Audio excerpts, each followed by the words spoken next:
They believed the ocean made them invisible. For years, German U-boat crews ruled the Atlantic from beneath the waves. Unseen, unstoppable, untouchable.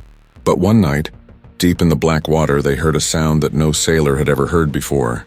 A sound that meant someone was listening. Cue slow sonar ping echoing through darkness, the camera descending beneath the waves.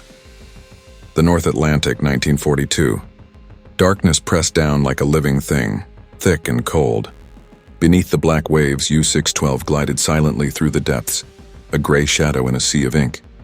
Inside her narrow steel shell, 46 men lived in a world of recycled air, diesel fumes, and superstition. They called their submarine Das Eiserne Boot, the Iron Boat. For them, invisibility was not a boast. It was survival. Once we dive, Lieutenant Karl Brenner told his new radio man, the Atlantic forgets we exist. Remember that, Junge, under here we are ghosts. He smiled faintly, his voice echoing in the cramped control room. Around him, the machinery hummed with quiet confidence. The hydrophone operator leaned over his headphones, listening for propeller sounds. Nothing but the heartbeat of the ocean. In those days, the German U-boat crews believed they ruled the underworld. The surface convoys were slow, predictable. The British destroyers hunted blind. ASDIC, the primitive British sonar, it was clumsy, its echoes scattering like pebbles tossed into an abyss. A skilled captain could fool it simply by diving deep and keeping still. They believed the sea protected them. At Wilhelmshaven, months earlier, Commander Herbert Werner stood before a group of officers. The young men were full of ambition, their uniforms crisp, their faces lit by the kind of confidence that only victory breeds. The U-boat arm was the pride of Germany, the gray wolves of Admiral Donitz. The British have radar, one officer said. They can see in the dark. Werner smirked. Radar is for the air and surface. The sea is ours. No machine can hear us down there. He believed it. All of them did. For 3 years, they had stalked the North Atlantic lanes, sinking merchant ships by the hundreds. The U-boat campaign was strangling Britain's lifeline of food and fuel. Night after night, convoys burned in the darkness, orange fires flickering on the horizon as Allied crews abandoned their ships to the icy water. Every U-boat that returned to port brought back new tales of triumph, new kill tallies chalked in white paint across their conning towers. But deep beneath the bravado, a quiet unease was beginning to spread. North Atlantic, May 1943. The weather had turned cruel. Storms tore across the convoy routes like wolves through snow. Inside U-612, the men huddled in damp clothes, sleep-deprived and hollow-eyed. Hydrophone check, Brenner ordered. The operator adjusted the dials, brow furrowed. Strange interference, sir. Like a heartbeat, but mechanical. Brenner frowned. Bearing? Unclear. It comes and goes. Moments later, the captain, Oberleutnant Ernst Falken, climbed down from the conning tower. Salt water dripped from his oilskin coat. What's the report? Interference on the hydrophones, Brenner said. Maybe a ship, but the pattern's different. Falken leaned over the operator's shoulder, listening. In the headphones came a faint ping. Ping. Ping. Steady, rhythmic, unnatural. It was not the hum of propellers nor the thrum of engines. It was something else. Falken's expression hardened. Stop motors. Maintain depth. Silence all compartments. The engines fell quiet. The crew froze, breath shallow. The submarine drifted in near weightless silence. And still the pinging continued. Then, after a moment, it stopped. The crew exhaled. Brenner gave a nervous laugh. Some kind of echo, perhaps. But Falken didn't answer. He knew an echo when he heard one. And what he'd just heard had not been reflected sound. It had been aimed. That sound, that faint mechanical heartbeat, was the beginning of the end for Germany's invisible fleet. The British and Americans had perfected something new, sonar. What the Germans still called ASDIC had evolved, no longer crude, no longer blind. Now it could see through darkness, and the hunters had become the hunted. Weeks later at Lorient, a base officer briefed Falken's crew before their next patrol. A chart of the North Atlantic was pinned to the wall, dotted with red lines and convoy tracks. Intelligence confirms that new Allied destroyers are equipped with something called Type 147 sonar, the officer said. They can track submerged targets in 3 dimensions. Murmurs spread through the room. 3 dimensions? Brenner whispered. How is that possible? The officer shrugged. We don't know. Some form of electronic echo measurement. Our scientists are investigating. A mechanic raised his hand. So what do we do if they use it on us? The officer's answer was grim. Pray your batteries last long enough to escape. Under the sea, the war was changing faster than the U-boat crews could adapt. At first, the Allies' sonar sets had been unreliable, often losing contact when ships rolled in heavy seas. But by late 1943, new systems like the Type 144 and 147 ASDIC could lock onto a submarine even during attack maneuvers. The destroyers could now track a U-boat continuously while dropping depth charges, or worse, fire ahead throwing weapons like the Hedgehog. The ocean that had once been their shield had become transparent. Night patrol, mid-Atlantic. Falcon's U-boat had been at sea for 12 days. They'd sighted one convoy, but escorting destroyers forced them to dive deep before they could fire. Now, hours after the attack, they lay on the seabed, silent, waiting. Battery at 40%, Brenner reported softly. Air's heavy. Falcon nodded. We'll rise at dawn. But dawn never came. At a 300, the hydrophone operator stiffened. Contact bearing 270. Multiple screws and destroyers, sir. Depth? Closing fast, shallow. The pinging returned, louder now, sharper, more deliberate. Falcon's voice dropped. They've got us. The men exchanged glances. In the steel belly of U-612, fear spread like frost. Depth charges thundered above, shaking the submarine violently. Pipes burst. Lights flickered. A wrench clattered to the deck. Damage control, Falcon shouted. Seal compartments 2 and 3. They dove deeper, 150 meters, then 180. The hull groaned under the pressure. Brenner grabbed the periscope stand for balance as another explosion rattled the control room. They're tracking us perfectly, Captain. They're not losing contact. Impossible, someone muttered. They can't see us down here. But they could. By 1943, Allied sonar operators had learned to read the ocean like a map. Every echo, every distortion told them where a U-boat was hiding. The Germans' belief in underwater invisibility was shattered. For the men inside those iron coffins, the Atlantic became a trap. The attack lasted 40 minutes. Then as suddenly as it began, it stopped. No sound, no sonar. Only the quiet hiss of leaking air. They're gone, Brenner whispered. Falcon shook his head.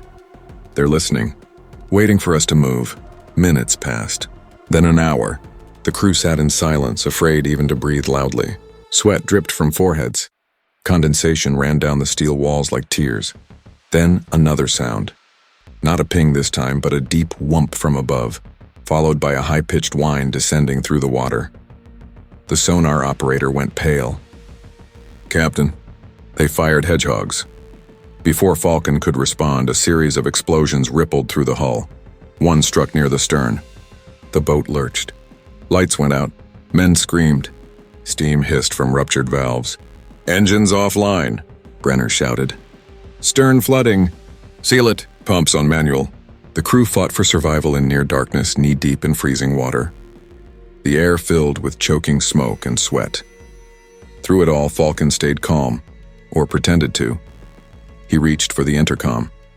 All hands, damage control priority stern compartment. Maintain depth 200 meters. We will outlast them. But deep down he knew the truth. The Allies no longer hunted blindly. They were guiding their weapons with sound. Hours later, the destroyers left. Somehow, U-612 survived. Battered, leaking, but alive. When they finally surfaced under a moonless sky, the crew emerged pale and exhausted. Salt spray stung their eyes. Falcon stood on the conning tower, staring across the black horizon. They can hear us now, he said quietly. The ocean has turned against us. Brenner joined him. What do we do, sir? Falcon's voice was hollow. We adapt. Or we die. That night, the illusion of invisibility was destroyed. Across the U-boat fleet, similar encounters were happening. Mysterious pings, relentless tracking, precision attacks that seemed impossible. The Germans didn't yet understand the full scope of Allied sonar technology, but the results spoke for themselves. In May 1943, 41 U-boats were lost. the deadliest month in the entire Battle of the Atlantic. The hunters were becoming the hunted, and no amount of courage could hide them from the sound that should not have existed.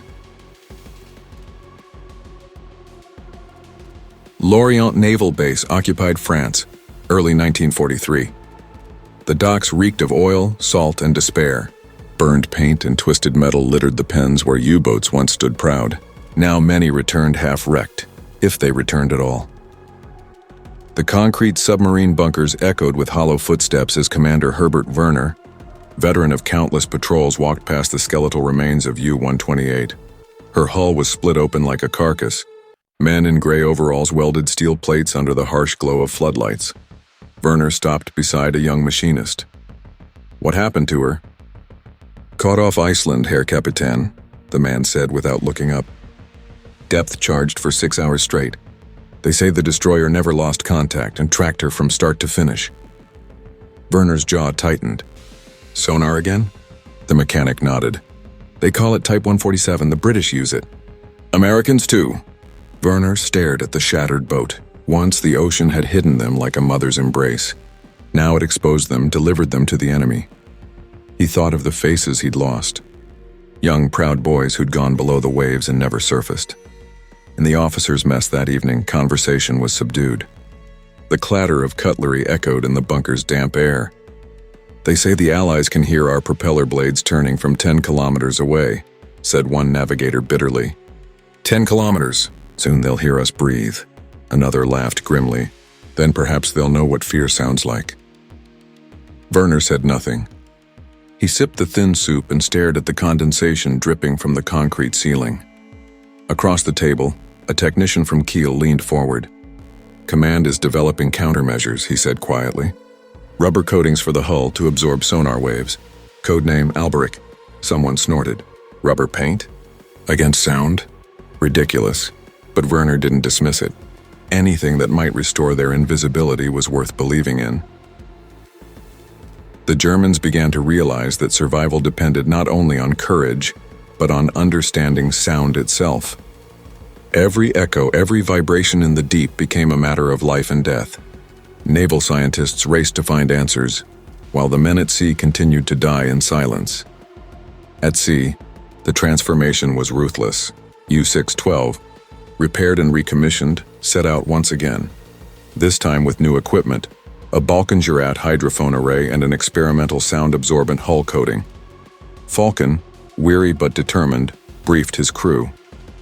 "We'll test this Alberic coating. It may reduce our sonar signature. Stay disciplined. No unnecessary noise. Even a dropped wrench can betray us." Brenner forced a grin. "Understood, Captain. I'll tell the cook to whisper to the soup." A ripple of nervous laughter broke the tension, but only for a moment.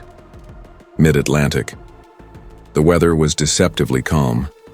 The ocean stretched in every direction, endless gray beneath an overcast sky. Inside the control room, sweat dripped despite the cold. The crew had been submerged for 20 hours tracking a slow convoy. "Convoy bearing 085, range 5 kilometers, reported the hydrophone operator. 2 escorts ahead, 3 astern.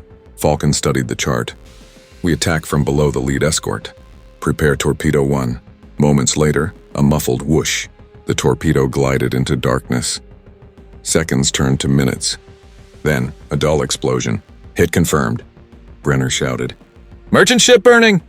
Cheers erupted. Brief, desperate. But the celebration froze as the hydrophone crackled with a familiar, dreaded rhythm. Ping.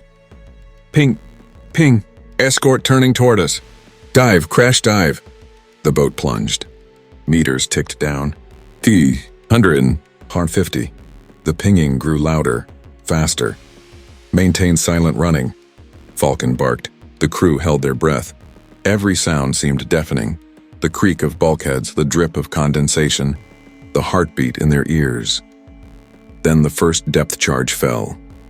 A thunderous blast. Another, then another. One man crossed himself.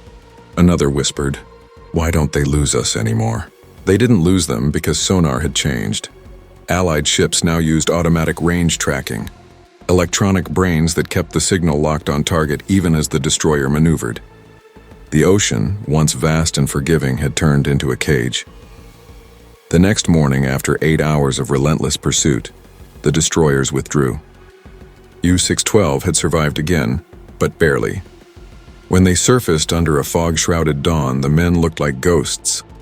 Their faces hollow, eyes ringed in exhaustion. Brenner broke the silence. "We can't win like this, sir. Every convoy is a death trap." Falcon didn't disagree. "We're not fighting the enemy anymore," he said quietly. "We're fighting technology." In Berlin, Admiral Dönitz listened to reports pouring in from the Atlantic. 41 U-boats lost in 1 month. Thousands of men gone. He slammed his fist on the table. "We are sending our boys to their deaths. We need new boats, faster, deeper diving." His engineer showed him blueprints of the Type XXI, the Elektroboot. Sleek, streamlined, powered by batteries that could keep them submerged for days. The future of submarine warfare. But the future would not arrive in time. Meanwhile, the Allies were not resting. At a naval base in Liverpool, a young British sonar officer named Peter Henshaw demonstrated a new device to his crew. "This is the Type 147B, he explained. "It gives us vertical range as well as horizontal. Think of it as a 3D picture of the sea." The men watched a cathode screen flicker with faint green lines. "When that contact returns a solid echo," Henshaw continued, "we don't guess anymore. We know exactly where the bastard is." A sailor grinned. "So no more blind bombing?" Henshaw shook his head. "No more mercy either." For the Allied crews, sonar was not just a tool, it was a weapon of certainty. Each ping carried both power and dread. The power to see the unseen, and the dread of knowing they were ending lives buried in steel below. Spring 1943. In the depths of the North Atlantic, the war reached its breaking point. Convoy SC-130, 33 merchant ships bound for Britain. Around them, a wolf pack of 25 U-boats waited. Among them, U-612. The crew was exhausted, fuel running low, morale lower. But orders were orders. "Convoy in sight," Brenner whispered. "Multiple escorts." Falcon nodded. "We go in from the north flank. Ready tubes 1 through 4. They crept closer, periscope barely breaking the surface. Through the lenses, Falcon saw the silhouettes of Liberty ships rolling in the swell. Beyond them, destroyers cut graceful arcs, their radar masts glinting in the moonlight. He gave the order. "Fire 1, fire 2. 2 torpedoes raced away. Moments later, explosions tore through the convoy. But before they could dive again, then the sonar pings erupted from every direction. Multiple destroyers approaching. The sea exploded around them. Depth charges detonated in rapid succession. The hull shook, rivets popping. "Leak in the aft torpedo room.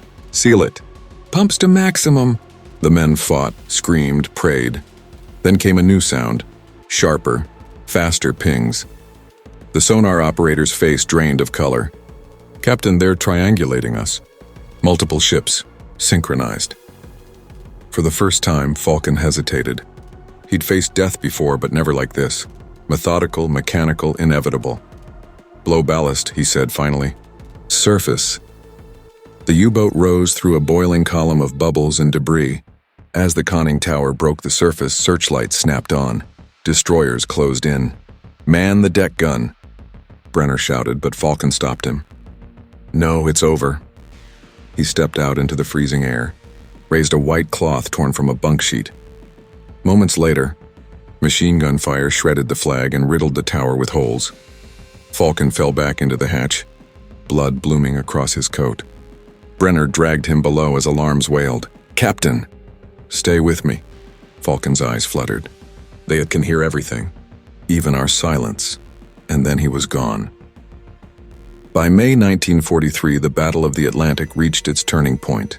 The Allies had broken the code, mastered radar, and perfected sonar. In that single month, 41 U-boats were destroyed, nearly a quarter of Germany's operational fleet. The sea had become a graveyard. Werner received the news in Lorient. He stood in the radio room, the static of the Atlantic still crackling through the speakers. U-612 failed to return, the operator said quietly. Werner closed his eyes. How many now? Too many, Herr Kapitän. Outside, the rain fell heavily against the concrete pens. It sounded like the steady ping of sonar. He turned away from the window and whispered to himself, "We are no longer invisible." The U-boat arm that once terrorized the Atlantic was broken. Their invincibility had been an illusion, shattered by science, persistence, and sound. Yet in that defeat lay a lesson that would shape the oceans forever. Late 1944. The war that had once seemed endless was collapsing in on itself. In the North Atlantic, the U-boat pens at Lorient stood half abandoned, their thick concrete walls streaked with rust and soot. Allied bombers had turned the French ports into craters of twisted steel. Inside, the last remaining submarines waited like relics, scarred, scorched, silent. Commander Herbert Werner walked slowly through the echoing pen. His footsteps rang hollow across the wet floor. The air stank of diesel, sweat, and mildew. He had returned from his final patrol with nothing but ghosts. Of the 52 men he had sailed with, only 21 still breathed. He carried their names in his pocket, scrawled on a crumpled notebook page. An engineer approached, clipboard trembling in his hands. "Herr Kapitän, the new boats are here." Werner looked toward the far end of the bunker, where a sleek gray hull shimmered under floodlights. It looked unlike any submarine he'd seen, smooth, hydrodynamic, its conning tower blended seamlessly into the body. "The Type XXI," the engineer said proudly. "The Elektroboot. She can stay submerged for days, travel faster underwater than on the surface. The Allies won't hear her." Werner stepped closer, running his hand across the cold metal. "She's beautiful," he murmured. Then after a pause, "But she's too late." By the winter of 1944, the German Navy had built a weapon that could have changed the ocean's balance, a submarine born for the age of sonar. But history does not wait for perfection. The war above the waves was already lost. In the North Sea, the remnants of the U-boat arm still ventured out. Their orders were simple: disrupt Allied supply lines at all costs. Few returned. The crews no longer spoke of glory. They spoke of luck, of survival, of the quiet terror of the ping. A young seaman named Otto Keller joined U-3512 in January 1945. He was 19, pale and nervous. On his first patrol, he stood beside the hydrophone operator, eyes wide as he listened through the headphones. "Do you ever stop hearing it?" he asked. "Hearing what?" "The pinging, even when it isn't there." The operator gave a thin smile. "You'll stop hearing it once you stop fearing it, or once it finds you." That night, U-3512 patrolled the Norwegian coast. The Arctic water glittered under the aurora. Inside, the air was heavy and metallic. "New sonar contacts," the operator whispered. "Destroyers. 2, maybe 3. Bearing? North-northwest. Range closing," the captain cursed under his breath. "They must have radar on us." Silent running, now. The crew obeyed. Engines died. The boat drifted through the icy dark. But the pings began. Sharp, confident, certain. The captain clenched his fists. "They've got us!" Depth charges thundered through the sea. One exploded close enough to tear light bulbs from their sockets. Another crushed a ballast tank. "Hold her steady." Water gushed through ruptured seams. Men fought with pumps, shouting over the roar. Then, silence again. A single ping echoed once, twice, and that faded. When the destroyers finally moved on, the crew sat slumped against the bulkheads, trembling. Keller whispered, "They always know." No one answered. For every U-boat that returned, 3 were lost. By war's end, 75% of Germany's submariners were dead. 30,000 men had vanished beneath the waves, an entire generation consumed by the deep. Spring 1945. Germany was collapsing from within. The ports were under siege. The U-boats still at sea received orders encoded in desperate, stuttering transmissions. Return to base. Scuttle if captured. Werner and his remaining crew gathered inside U-953, ready for one last patrol. He looked at their faces, boys grown old in months. "Our mission is no longer victory," he said quietly. "It is survival. We sail not for Berlin or for glory, but because we must know if the ocean will still take us." They nodded, silent, understanding. In the Bay of Biscay, they encountered a British hunter-killer group, destroyers equipped with the latest sonar arrays, Type 147D, coupled with a head-throwing Squid mortars. "Contact bearing 035, whispered the sonar operator aboard HMS Bickerton. "Strong echo, 190 meters. The British captain leaned forward. "Range steady?" "Affirmative, sir. It's not drifting." "Then it's a U-boat." He gave the order. "Fire, Squid." 3 mortars launched in sequence. The water erupted. Seconds later, 3 explosions pounded the deep. The echo returned, weaker now, then vanished entirely. Contact lost. The captain removed his headset slowly. "Mark position for debris sweep." He said nothing more. He had hunted dozens of submarines, yet every time he listened to the echo fade, he felt the same chill. Under the waves, Werner's boat shuddered. Alarms screamed. "Depth 220, descending. Ballast jammed. Pumps failing. Battery fire." Smoke filled the control room. Werner steadied himself. "Surface. Emergency blow." The compressed air roared. The submarine surged. Upward. They broke through the surface into a gray... Waves crashed over the conning tower as Allied aircraft appeared on the horizon. Werner looked around at the terrified faces of his crew. "Abandoned ship," he said quietly. "She's done." One by one, the men climbed out into the freezing sea.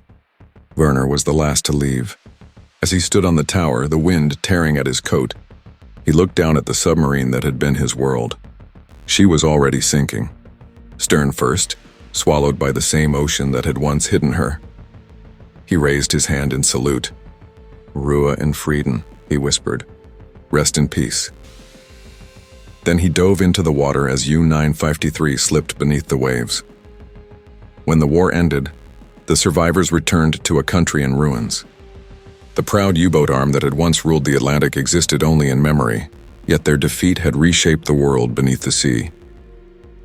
Post-war, Allied naval engineers gathered the wrecks and survivors. They studied the German designs, the failures, the desperate innovations. The Type XXI became the blueprint for a new era of submarines. Quiet, fast, electric. But sonar had already proven its supremacy. In Britain, in America, in the Soviet Union, scientists expanded upon wartime breakthroughs. From the crude ASDIC sets of 1939, evolved sophisticated sonar networks that could scan entire oceans. What had once been a single ping in the dark became a symphony of detection. Hydrophone arrays, passive listening posts, underwater microphones stretched across continental shelves.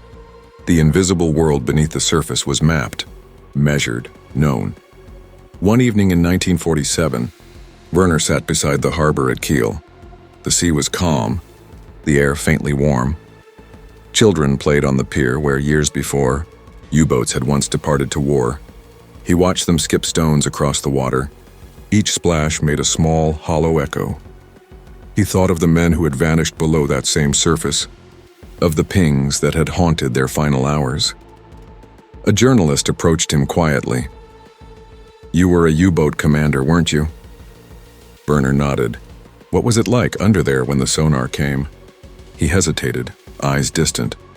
"It was like the ocean learned to speak," he said, and it only said one word, found. From 1939 to 1945, the Battle of the Atlantic was fought across millions of square miles. Yet its true frontier was the invisible line between silence and sound. The invention of sonar ended the age of the unseen hunter. It gave mankind the power to hear through darkness, but also the burden of knowing that no place was ever truly hidden again. Archival footage flickers. Destroyers plowing through gray seas. Sonar operators hunched over consoles. The faces of young German sailors frozen in black and white photographs. A final narrator's voice fades in over the images. 30,000 submariners never returned from the depths. Their iron coffins rest in silence now. But in every echo beneath the sea and every sonar ping that ripples through the dark, their story endures, the story of men who believed they were invisible, until the ocean itself began to listen. The war ended, but the echoes never stopped. 30,000 men remain entombed in the depths, their steel coffins silent beneath the same waves they once commanded. And even today, every sonar ping that travels through the ocean carries their memory, a reminder that no one, not even the invisible, stays hidden forever.